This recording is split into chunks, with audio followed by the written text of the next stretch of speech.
the things that I wanted to talk about is, as I shared with you, our portfolio, the typical founder in our portfolio, founder CEO, is, very tech-centric, super smart.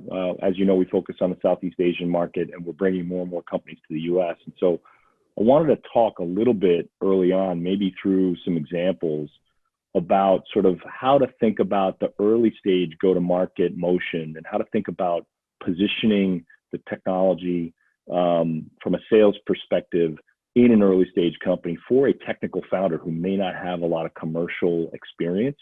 And so maybe we can go back to like the early days. Everyone knows about Snowflake because they just had an incredible IPO. Congratulations on that, by the way.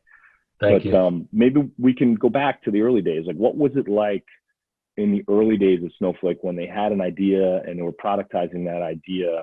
Maybe talk a little bit about the advice you gave them and how you guys went to market and what you learned through that process. Yeah.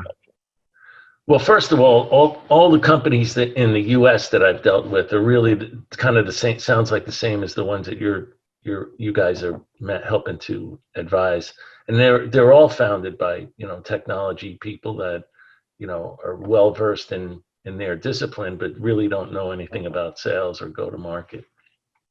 And one of the biggest issues that you face is those technologists have spent a lot of time in their vision and in their product, and they really want to believe that their baby is going to be sold to everybody. Everybody's going to buy their baby. And it's true at some point, like right now at Snowflake, everyone is buying the product. You can sell it to every company. But in the early days, you have to be really honest about, what pains does my product solve? And then where do those pains fit into what use cases? And who are the personas that own those use cases? And where are those personas located in what companies and what industries? So early on, as you know, at PTC, early on, we could only when we were selling CAD products, we could only sell to small medical device manufacturers and some consumer electronics companies that had simple designs, right? But eventually, almost every company in the world could buy, Pro Engineer from PTC. And it's the same at Snowflake. Early on, we could only sell to tech and to ad tech.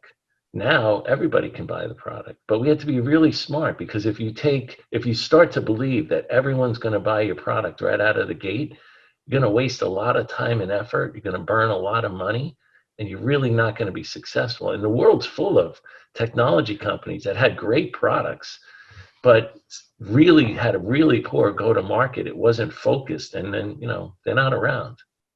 So unpack that a little bit more, John. Like, why was it so important in the early days of Snowflake why would you waste a lot of time and money if you tried to sell to everybody? Like, what is it about that vision being so big that challenges the execution in the early days of a startup? Well, I'd say there's like three different things. One, the first thing that I basically referred to is what I call the ideal customer profile. So you have to figure out, where is my product really strong? Where am I uniquely differentiated from the competition? Then you take that and you match it to, well, what pains do I solve inside these companies? And what use cases are those pains in? Who are the personas that own those use cases? And where companies are those people located in? And now I have to build a whole sales process and messaging on how to speak to those people in their language so that they understand that my product can solve their problems, in a profound way. But and now, for context, you're talking about a small team, right? 5 or 10 sellers, something like that. Yeah, 5 or 10 sellers. But even then, it's so important to make sure that you're focused on the right. Because if you think about an area like the United States, I could put people in 50 different states. But where it's the old thing, like, in the U.S., we used to have this in the 1800s. We had a bank robber called Jesse James, and he robbed like 35 banks at that time. And somebody had asked him, now, Jesse, well, why do you rob banks? And he said, because that's where the money is. So it's the same thing when you're early stage of a company, is you have to figure out where is the highest return for the investment that I'm going to make with my sales teams, right? And that isn't going to be every company. It's got to be focused on the companies that are going to get the highest return from the capabilities that your product has today, not the capabilities they have tomorrow. Now, let's say you build your ICP, and then all of a sudden you have to basically figure out, well, what is the propensity of this customer to buy? So as an example, at MongoDB, if you were basically going to sell MongoDB's database, you would try to sell it to the biggest financial services companies in the world, right? Because those guys have thousands and thousands of applications, right, that all need a database. Okay, but what's the propensity of them to buy? So we did an exercise and we said, we need companies with really fast product life cycles. We need companies that are hiring the top developers. We need companies that have leading edge tech, only buy leading edge technologies, and in a highly competitive space. Well, that's not the financial services companies. All of a sudden, gaming companies pop to the top. If they don't get the product out by Thanksgiving and for Christmas, they might be out of business. They're hiring top developers. They're using leading edge technologies.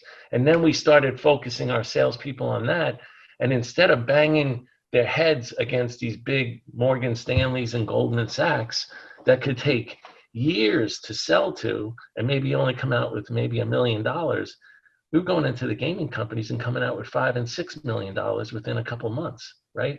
So you have to think about, one, the ICP, two, then figure out the propensity of these customers to buy and buy now. And then you have to figure out the sales complexity. Because as you know, even if you and I were going to get a deal from a Morgan Stanley or a Goldman Sachs today, it would still take close to 90 days sometimes to negotiate the contract and get it through procurement, even after they told us that we won, right? So in 90 days would be doing well with those companies. Right, 90 days you'd be doing well. And you know how painful that is too. So I think these younger companies have to figure out, who's really in my target market and where am I going to place my arrows to get the highest return on my investment.